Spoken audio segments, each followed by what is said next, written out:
In the last video, we discussed bring in the good, which is the 4 things that you must do to bring in raw material into the body to produce the fuel that drives the vehicle of the soul that you are on the freeway of your life. In this video, we discussed the 3rd principle, which is throw out the bad. And just like you must do 4 things to bring raw material into your body, there are 4 ways in which you throw out the waste from your body. The first being the rectum, the second your kidneys, the third your lungs, and the 4th and final and largest elimination organ, your skin. The first one, of course, generally we talk about constipation, and that is a problem throughout the world. And the reason for that is we have to become very clear, as we discussed in previous video, using the right hand and the left hand as guides on how to eat, drink, breathe, and think according to how Creator wants us to. And if we become very clear about it again in this 3rd principle, then let's just look quickly at what the definition of food is. Food means that which an organism consumes without it harming the organism. And junk then is not food. You cannot say junk food.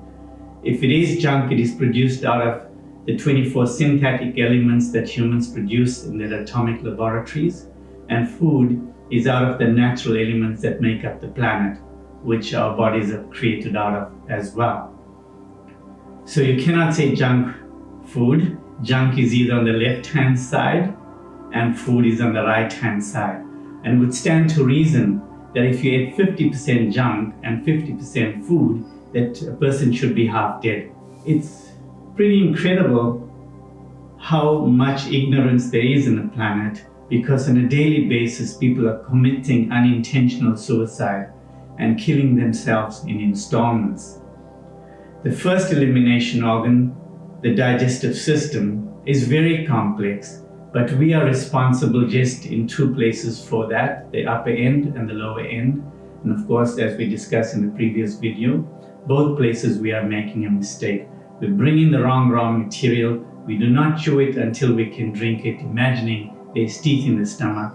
And when Mother Nature calls, we are too busy to answer. So the waste that must be thrown out sticks in the internal environment and by osmosis goes into the bloodstream. Now, there are numerous anomalies that take place in the colon.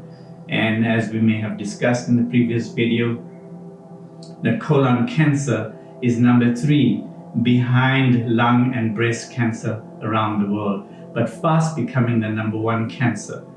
And as a result, when you have a cancer here, it gets to be transferred to the liver, the pancreas, and that too has become so common. And very often, a person doesn't really stand a chance when it reaches a 4th stage in your liver or pancreas. So the anomalies that take place in the colon, firstly is constipation. That is also referred to as lazy bowel syndrome, generally because when we're supposed to throw it out, we're too busy and we hold it back.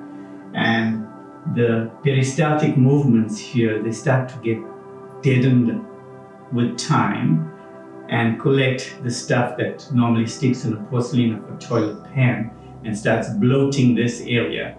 And you look at most humans on the planet today, they have quite a swollen abdomen, and that obviously is not your stomach. The stomach's up here, and this here is the toilet system. I mean, if the stomach was here, where would this be? It couldn't be in the knees. It would be very difficult walking down the road with the dogs trailing after us. So this area is the toilet system. It's our colon, and when it starts to fill up all along the way, and across transverse colon as well, we end up with prolapse colon. Many women in America, as a result of prolapse colon, cannot conceive. In fact, the statistic is 1 in 3 in America. It's maybe a good thing because obviously when a tree is not healthy, it cannot hold its fruit. It will drop it. So there are many around the world trying to conceive. But if your body is not clean, how can you conceive a baby? And if you do, that baby is born with iotrogenic diseases, meaning that they're already compromised at birth, And at our center, we've seen that several times, where somebody had come to me when they're pregnant, but so severely toxic when they show me their legs, it's swollen and it's just discolored, and sometimes even weeping toxic waste out of swollen ankles. And of course, they're having babies. And when the baby was born and they brought the baby here, you could see the skin and the nature of this baby was just not good. I mean, it wasn't a happy baby. It was just so tense and angry. So I think we really need to pay attention to this first elimination organ, because if it doesn't really throw out all the waste and it stays and it goes by osmosis into the bloodstream, then it starts to fill up inside your blood vessels and internally create a deposit which further restricts the circumference within the blood vessel. And that leads to then hypertension and high blood pressure, where we get medicines to try to thin the blood and make it go through a smaller opening within the arteries. So if a piece of that breaks up, inorganic plaque breaks and blocks, it's a heart attack. If it blocks in the brain, it's a stroke. And where would it all start? It started here because we didn't bring the right raw material in, as we discussed previously. So when the pump now has to deal with a much more viscous, thicker, dirtier serum, which is what we produce by how we eat, drink, breathe, and think, it has to deal as if it's dealing with diesel instead of the right fuel, petrol, which should have been 7.4 pH. It now has to pump a kind of fluid that is thicker, dirtier, and more sluggish. How is that going to impact on a pump that is pumping the wrong kind of fluid around? So if it was meant to last a long time, you and I can easily see that it's not going to do that, because it's now pumping a kind of fluid that it is laboring to do so. And then when you can't throw it all out here from your colon, it will by osmosis be transferred to the blood, and the pump now has to pump it through to your kidneys, where you have to try and urinate it out and keep the blood clean. And then we end up with genitourinary tract infection, and so many people with kidney problems coming to us. That is the second elimination organ, which now gets a beating because the first one wasn't able to eliminate effectively.